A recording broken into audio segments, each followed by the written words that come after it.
Hello everybody and welcome back to Linda Tina TV. If it's not your first time here, if it is your first time, thank you so much for joining. My name is Linda Tina. Remember to subscribe, click on the notification bell so that you are notified when I post a new video. This video is actually a follow-up on another video that I posted talking about my personal journey with therapy. If you haven't watched that video, the link will be down in the comment section, but also you can go back and check out the previous video. Sometimes it takes the one that takes away my pain. Sometimes the worry goes and I see hesitation, and everyone is trying. I thought it would be important to make a video talking about finding the right therapist for you, because when I started therapy, I thought that I'll just go find a therapist and they'll, sort me out.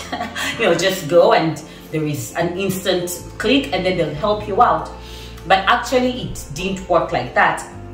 I talked about all that in the previous video, but just to make it quick, I actually phoned the first or the second therapist, and they told me that they couldn't be my therapist because my story and their story kind of had a link and it triggered her, something along those lines. So it's not always a given that the person you're going to find is going to be the right match for you. Now, how do you find your right match? The things that I personally feel are important for you to have in order for therapy to actually help you. So the first one is empathy. For me, it's important that the other person kind of gets me, and if I'm going through a certain struggle, a certain pain, a certain confusion, that they understand it, okay? They're not just doing their job and telling me, okay, fine, but I need to feel like they are empathetic towards me, like they feel my pain and they actually understand where I'm coming from and why these things are hurting me, for them to be able to help me.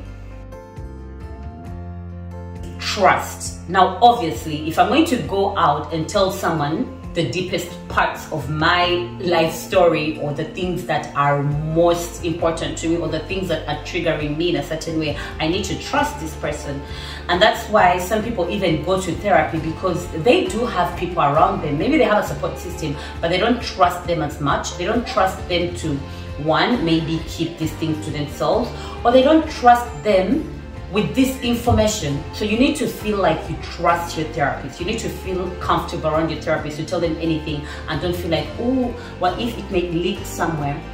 I remember when I was trying to find a therapist, someone I know connected me to a therapist, but actually this therapist was their very, very good friend, and these people were also my good friends. So it was so close to home, I didn't feel like I could trust this person.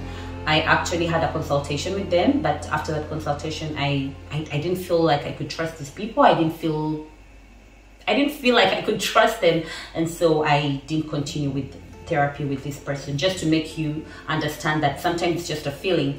If you don't feel like you can trust your therapist, then you're not going to be able to let out, and you're not going to be able to get the help that you need. If you feel like your therapist doesn't understand what you're trying to explain to them, where you're coming from, what your situation is, then I don't think that therapy is going to be helpful for you, because they won't know what to help you with if they don't understand it. So you need to feel understood. Simple. I'm not going to say so much about this because I think it's very self-explanatory. You need to feel like your therapist actually understands you.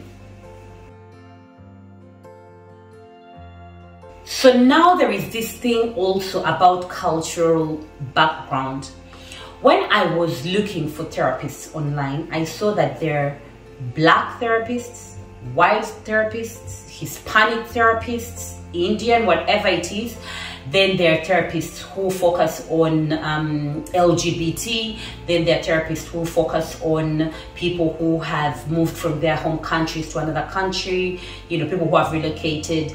Then there are therapists who deal with people who have a background of, rape, or so there are different types of therapists with different cultural backgrounds and different perspectives. I think it's important that you find a therapist that you feel can relate to you in a way, I don't know if that makes sense. If I'm going to talk about my struggles as an African who has moved to Europe, there's a therapist who may not understand that. Then there is a therapist who has had this experience as well, or who has dealt with these kind of experiences and can actually know and have the right tools to help me. I don't know if that makes sense. If you're focused, if your troubles are coming from being part of the LGBT, it's important that you find a therapist that is part of the LGBT or who has dealt with these kind of situations to be able to give you the right help. For example, I feel like when I talk about my life story from my kind of background, some people, some therapists from the Western world may find it actually overwhelming. And I'm not even kidding. Obviously, if they have the experience and they've dealt with people with my kind of life story, they'll get it. But I also know that it could happen that they're like, what may seem so traumatizing to one person may actually be a way of life to another. I don't know if you get what I mean, but it's very important that actually even your backgrounds and your cultural, your way of thinking culturally kind of aligns with the therapist that you get. I actually think this. Even your sexual orientation could be an issue, because if you're gonna be with a therapist who's going to judge you for where you come from, for the color of your skin, who's going to judge you for your sexual orientation, then they won't be able to help you, obviously. I hope that made sense. Experience. Now, when it comes to experience, personally, this is a personal opinion, I prefer therapists who have quite a bit of experience, because I feel they will have seen all different types of situations and known how to deal with it. I don't want a therapist to be experimenting with me.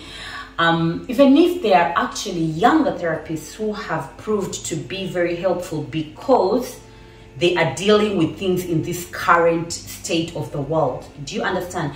If you talk to a therapist who is 70 and you are 35 and they lived in a tradition of, a whole different tradition or way of thinking 40 years ago when you weren't even born, they may not be able to help you. This is just a personal experience. So I would like someone with experience, but also relatable to the current events and the current state of the world. I remember the very first therapist I saw was an older guy, and I loved this guy. He was amazing.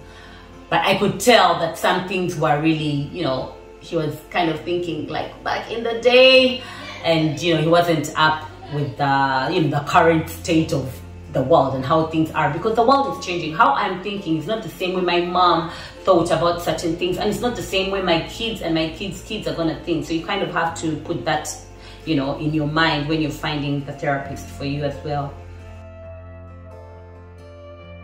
Referrals. Now, when it comes to referrals, I don't know how I feel about this, to be honest, because it could be a good thing or a bad thing. Like I told you, someone referred someone to me, and for me it was too close to home, and I didn't think I could feel safe and let myself go with this person.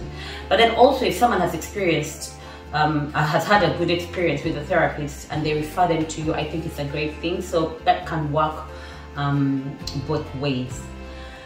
That being said, I think I'll just stop there. If you've been through therapy, could you please add on to this list the things you think are important when you are trying to find a therapist? And if you have any more questions about therapy, I'm really open and willing to answer. Just leave them down in the comment section.